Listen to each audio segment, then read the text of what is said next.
आज हम लोग सीखेंगे इंटरेस्ट ऑन कैपिटल निकालना। इंटरेस्ट ऑन कैपिटल के बारे में कोई कुछ और बताना चाहेगा? जैसे कोई पार्टनर होता है वो फर्म को कैपिटल देता है तो उसको उस पर इंटरेस्ट मिलता है। हाँ, जब भी आपसे ये बात पूछी जाती है कि कोई भी आइटम अकाउंटिंग में, तो आपको ये बताना होता है कि वो असेट है, एक्सपेंस है, रेवेन्यू है, लायबिलिटी है या कैपिटल है, रियल है, पर्सनल है, नॉमिनल है। आपको ये डिवीजन देना होता है। तो हम क्या कहते हैं, interest on capital is an expense. अब एक्सपेंस है इसलिए ये नॉमिनल है। Interest on capital it may be charge against profit. Charge against profit का मतलब है मैंडेटरी है, कंपल्सरी है, मतलब even in case of loss it has to be paid. ठीक है, लेकिन सेकंड हमारे पास आता है अप्रोप्रिएशन ऑफ प्रॉफिट्स, मतलब only provided when there is a क्या होगा, प्रॉफिट। जब प्रॉफिट होगा तभी हम इसको कंसिडर करेंगे, अदरवाइज नहीं करेंगे। तो जब चार्ज अगेंस्ट प्रॉफिट है तो प्रॉफिट एंड लॉस अकाउंट में शो करते हैं, लेकिन अगर एप्रोप्रिएशन ऑफ प्रॉफिट्स है तो प्रॉफिट एंड लॉस एप्रोप्रिएशन में शो करते हैं।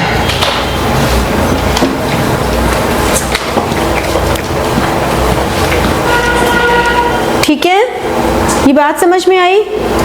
तो अगर किसने गया हुआ क्वेश्चन में कुछ भी मेंशन नहीं है, then if nothing is mentioned तो हम उसे क्या ट्रीट करते हैं? It is treated as appropriation.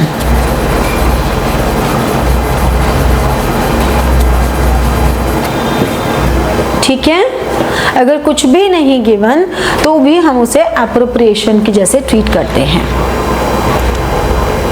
Got it? ये बात समझ में आई?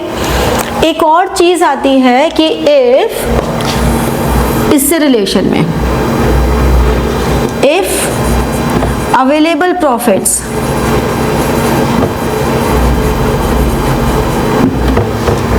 आर लेस देन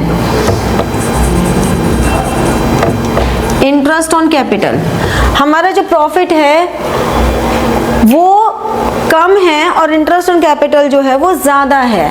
तो if available profit is less than IOC, then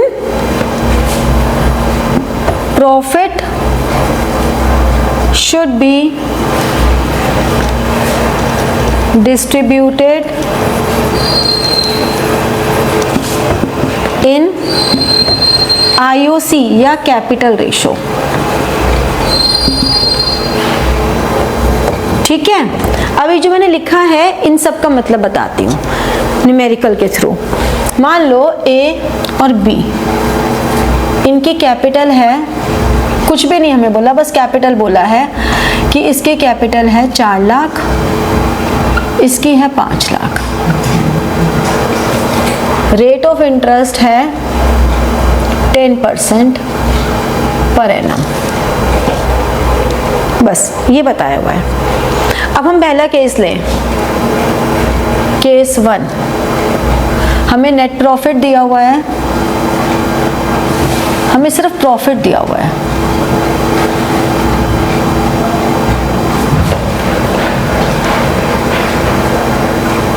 $10,000। ठीक है, पहला केस है चार्ज अगेंस्ट प्रॉफिट। मतलब प्रॉफिट कम हो या ज़्यादा हो, कितना बन रहा है आईओसी? ए का कितना बन रहा है? 40,000। बी का टोटल इंटरेस्ट कितना बन रहा है? 90,000। और ये चार्ज अगेंस्ट प्रॉफिट है, मतलब प्रॉफिट कम है तब भी हमें देना ही देना है। ये है प्रॉफिट बिफोर इंटरेस्ट, ठीक है, ये है प्रॉफिट बिफोर इंटरेस्ट। तो हमने simple profit and loss account बनाया, हमने simple profit and loss account बनाया, उसमें हमने कहा बैलेंस बीडी हमारे पास 10,000 है, profit before interest, to IOC A B 40,000, 50,000, 90 और by profit and loss appropriation account 80। ये लॉस हो गया जो कि पी एंड एल एप्रोप्रिएशन में to profit and loss account 80 और by loss transfer to A और बी, कुछ भी नहीं दिया हुआ था, 40,000 और 40,000 इक्वल रेशो में डिस्ट्रीब्यूट कर दिया, ठीक है। ये ए और बी के कैपिटल पे हमने इंटरेस्ट कैलकुलेट किया, हमने इंटरेस्ट कैलकुलेट करके देखा कि ये इंटरेस्ट तो हमारे को ज़्यादा आ रहा है, बट हमें कोई फ़र्क नहीं पड़ा इस बात से। हमने उस इंटरेस्ट को, टोटल इंटरेस्ट को प्रॉफिट एंड लॉस में दिखाया, क्यों? क्योंकि चार्ज अगेंस्ट प्रॉफिट है। Even in case of loss it has to be paid. Just take a recap, निवान समझ लो, हम लोग इंटरेस्ट ऑन कैपिटल कर रहे हैं। इंटरेस्ट ऑन कैपिटल में एक चार्ज अगेंस्ट प्रॉफिट होता है, मैंडेटरी, जो हमें देना ही देना पड़ता है, मतलब even in case of loss it has to be paid. एक होता है एप्रोप्रिएशन ऑफ प्रॉफिट, जो तभी मिलेगा जब प्रॉफिट्स होंगे, तो इसीलिए चार्ज अगेंस्ट प्रॉफिट को हम P&L में दिखाते हैं, जबकि एप्रोप्रिएशन को हम P&L एप्रोप्रिएशन में दिखाते हैं, ठीक है। तो नेक्स्ट थिंग कि अगर मान लो एप्रोप्रिएशन में है और अवेलेबल प्रॉफिट्स कम है आईओसी से, इन दैट केस प्रॉफिट हम डिस्ट्रीब्यूट करेंगे इंटरेस्ट ऑन कैपिटल या कैपिटल रेशियो में। ये मैंने अभी तक बताया। फिर इस क्वेश्चन में हम क्या कर रहे हैं, 4 लाख 5 लाख की कैपिटल है, रेट ऑफ इंटरेस्ट हमारा 10% है, प्रॉफिट 10,000 है, प्रॉफिट बिफोर इंटरेस्ट 10,000 है। हमने कहा फर्स्ट केस में कि वो चार्ज अगेंस्ट प्रॉफिट है, ठीक है जी, चार्ज अगेंस्ट प्रॉफिट है, तो हमने P&L में 10,000 प्रॉफिट दिखाया, इंटरेस्ट दिखाया, लॉस दिखाया, लॉस को एप्रोप्रिएशन में डाला और प्रॉफिट लॉस को डिस्ट्रीब्यूट कर दिया। क्योंकि हमें कोई रेशो नहीं दी हुई तो हमने लॉस को इक्वली डिस्ट्रीब्यूट कर दिया। इसी क्वेश्चन में अगर ऐसा कुछ होता, इसी में अगर होता कि नेट प्रॉफिट इज ₹10,000 और आईओसी होता चार्ज अगेंस्ट प्रॉफिट, ठीक है। नेट प्रॉफिट का मतलब है the profit after all the charges.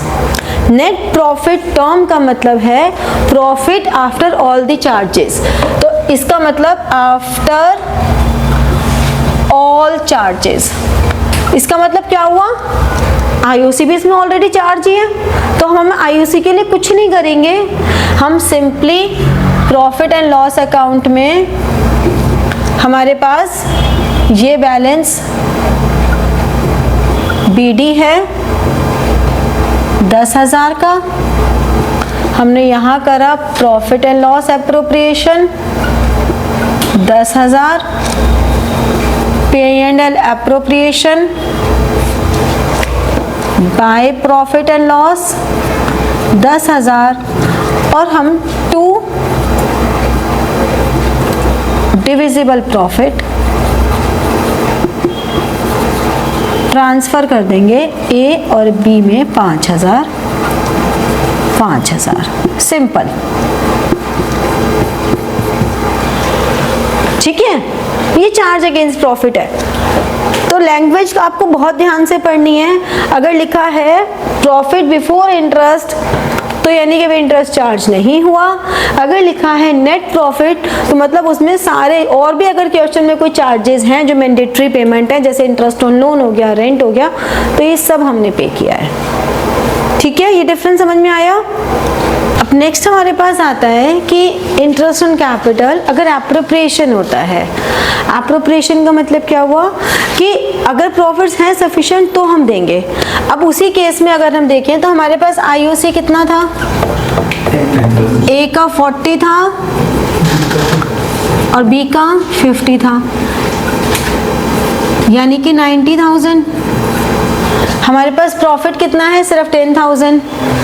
ठीक है, अब इसमें एज्यूम हम कर लेते हैं 9,000, क्योंकि वरना तुम डेसिमल में परेशान हो जाओगे। हमने एज्यूम कर लिया कि हमारा जो प्रॉफिट है दैट इज़ 9,000 ओनली, जबकि हमें इंटरेस्ट पे करना है 90,000। तो हम क्या करेंगे, उन्हें कितना इंटरेस्ट पे करेंगे, 2 interest on capital A and B 4,000 और 5,000। 9,000 हम ऐसे पे कर देंगे, मतलब उन्हें प्रॉफिट कुछ भी पे नहीं करेंगे। ठीक है, ऐसे हो जाएगा, समझ ले पहले। अब तो 10% की जगह 1%, जितना भी है हम कुछ नहीं कर सकते, हमारा प्रॉफिट इतना ही है। अब मान लो अगर ऐसा कुछ होता, फिर मैम जो बाकी का अमाउंट हो वो कुछ नहीं मिला उनको, हाँ गया काम से खत्म। अब मान लो अगर ऐसा कुछ केस आ जाए कि नेट प्रॉफिट मान लो 40,000 है, आईओसी ए और बी को हमें देना है 40,000, 50,000। सैलरी भी हमें देनी है, सपोज इसको हमें देनी है 30,000। ठीक है, और इसको हमें देनी है suppose salary 20,000। Profit sharing ratio इनकी है 3:2। अब क्या हो रहा है कि हमें इतना आईओसी और सैलरी देनी है, लेकिन हमें दिख रहा है सामने सामने कि नेट प्रॉफिट सिर्फ 40,000, हम दे ही नहीं सकते, दे ही नहीं सकते। नेट प्रॉफिट तो जब आता है आगे मतलब सारे एक्सपेंसेस दे दिए ना, यानी कि अब तो अप्रोप्रिएशन के लिए बचा है ना प्रॉफिट। तो यानी कि अप्रोप्रिएशन में हमने देखा कि हमारे पास तो ये कम है प्रॉफिट, अप्रोप्रिएशन ज़्यादा है। मतलब हम क्या कह रहे हैं कि available profit is less then appropriations. यही हो रहा है ना। तो अब हम क्या करेंगे, हम ये देख लेंगे कि अच्छा चलो ठीक है, ए और बी को मिलना कितना कितना है, इसको 70 मिलना है और इसको भी 70 मिलना है, दोनों को 70-70 मिलना है। तो हमने कहा चलो ठीक है, फिर हमारा जो P&L अप्रोप्रिएशन होगा उसमें हमने कहा bye profit and loss account 40,000 और 2A और 2B कितना कितना मिल जाएगा उन्हें, 20-20 हज़ार। This is one way. अगर हमको इसमें ये देखना है कि कितना सैलरी किसको मिल रही है, यानी कि सैलरी और आईओसी का देखना है, क्योंकि एमसीक्यूज में आ जाता है कि इसमें कितना आईओसी टोटल मिलेगा, तो हम और डिवीजन कर सकते हैं। हमें कह सकते हैं कि आईओसी और सैलरी, ये जो 20,000 ये ए को मिला है। अब उसमें ए कुछ भी समझे, चाहे आईओसी समझे चाहे सैलरी समझे, उसकी मर्जी है, इतना दे दिया। लेकिन अगर हमें क्वेश्चन कह रहा है कि हमें अलग अलग भी डिवीजन देना है कि हम कितना अपने प्रॉफिट एंड लॉस में आईओसी का डालें और कितना सैलरी का डालें, तो हमने कहा ठीक है, दोनों का मिला के आईओसी 90,000 है, दोनों के मिला के सैलरी 50,000 है। तो यानी कि इस 40,000 में से आईओसी और सैलरी 9:5 में डाल देंगे, तो कितना हो जाएगा, अभी डेसिमल में आएगा ही आएगा। कितना आ रहा है डेसिमल में, 40,000 इंटू 9/14 और 40,000 इंटू 5/14। तो ये इनका आईओसी आ जाएगा। फिर फर्दर हमें डिवाइड करना है कि कितना ए को मिला, कितना बी को मिला। तो जो आईओसी है उसको फर्दर हम ए और बी में 4:5 में डिस्ट्रीब्यूट कर देंगे, और इसमें सैलरी में ए और बी की 3:2 में कर देंगे, क्योंकि इनकी सैलरी 30 और 20,000 है। बट हमें ये सब करने की ज़रूरत पड़ती नहीं है। अगर हमें क्वेश्चन में थोड़ा डिफिकल्ट क्वेश्चन आना हो, इसको 4:5 में देंगे, क्योंकि आईओसी की रेशो 4:5 है ना, मतलब टोटल आईओसी इतना है और ए और बी में इतना मिल रहा है। अगर हमें डिटेल्ड में जाना है, कैसे आया? क्या 40,000। वो तो हमने एज्यूम किया है कि इतना प्रॉफिट है हमारा। अच्छा, और ये 3:2? ये भी हमारा, ये तो हमारा क्वेश्चन ही है। अच्छा, ये क्वेश्चन गिवन है, ओके। ठीक है, बट हमें इतना सारा ये सब करने की जरूरत तभी है जब हमसे अलग से मांगेंगे, अदरवाइज हम इतना डीप में नहीं जाएंगे। हम सिर्फ यहीं पे इसको छोड़ देंगे कि भाई टोटल कितना कितना मिलना है उस रेशो में डिस्ट्रीब्यूट कर दो, दैट्स इट। ठीक है, हम इस वाले डिटेल्ड पोर्शन को नहीं लेंगे, समझे? देखो, जब तुमने इसकी कैलकुलेशन की तो हमें पता चला ये आया तुम्हारा 25,714, यानी कि ये एमसीक्यूज में ही ऐसे क्वेश्चंस आ सकते हैं। तो आप इसमें क्या बताओगे कि टोटल एमसीक्यू में क्या आएगा कि आईओसी कितना है, मतलब टोटल कितना आईओसी अप्रोप्रिएट हुआ, टोटल कितनी सैलरी अप्रोप्रिएट हुई। इसी तरह से अगर आपसे आगे पूछा जाए कि इतने आईओसी में से ए का कितना है, बी का कितना है, तो हम ए और बी के आईओसी की रेशो में डिस्ट्रीब्यूट कर देंगे। और अगर सैलरी पूछी जाए किसको कितनी मिली तो हम ये कर देंगे। बट ये इतनी लंबी कैलकुलेशन हमें सिर्फ तब करनी है जब हमसे पूछा जाए, और जो कि जनरली सब्जेक्टिव में नहीं पूछा जाता, ऑब्जेक्टिव में ही पूछा जाता है। नॉर्मली आपको ऐसा नहीं करना, ठीक है? तो ये तो हो गया कि आईओसी को हम ट्रीट कैसे कर रहे हैं। अब बात ये आती है कि आईओसी को हम कैलकुलेट कैसे कर रहे हैं, कैलकुलेशन कैसे होगी। तुमने अभी सिंपल निकाल दिया कि हाँ इतना % है और इतना हमने कैलकुलेट कर दिया, बट इसमें भी तो चेंजेस आ सकते हैं। जैसे कि एक तरीका है when capital structure changes, capital structure change हो रहा है, या when closing capital is given. कैसे कैपिटल स्ट्रक्चर में चेंज हो रहा है, मतलब आपने अप्रैल 1 2026 को इंट्रोड्यूस की कैपिटल 4 लाख,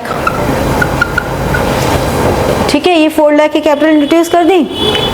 फिर सितंबर 30 2026 को एडिशनल कैपिटल लगाई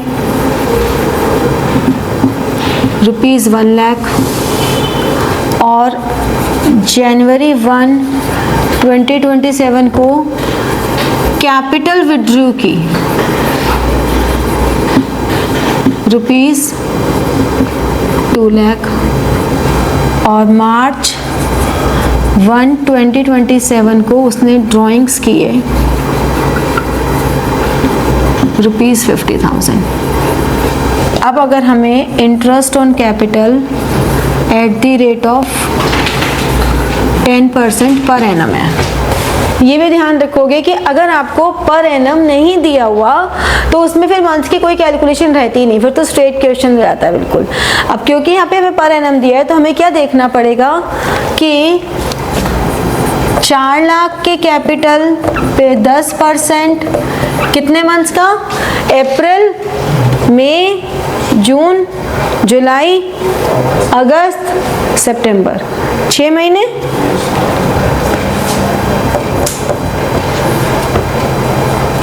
फिर सितंबर 30 1 लाख हमने और लगा दी, कितनी हो गई कैपिटल, 5 लाख। कितने महीने के लिए, अक्टूबर, नवंबर, दिसंबर, 3 महीने के लिए। फिर हमने विड्रॉ कर ली कैपिटल 2 लाख, कितनी बन गई, 3 लाख,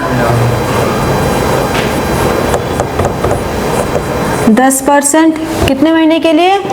जनवरी, फरवरी, मार्च लेंगे? नहीं 1 मार्च से। 1 मार्च कैपिटल चेंज हो गई 1 मार्च से?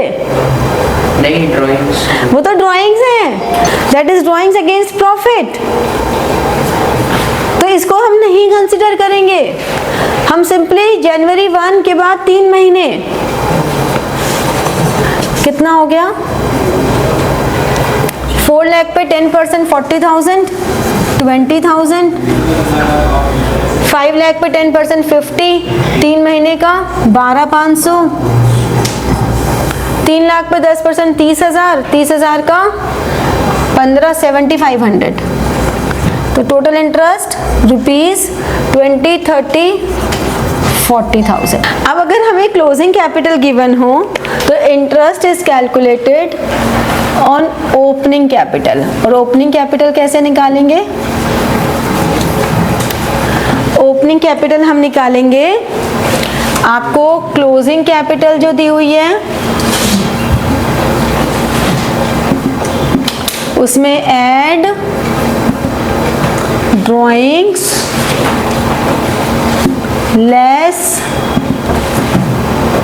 Less profits,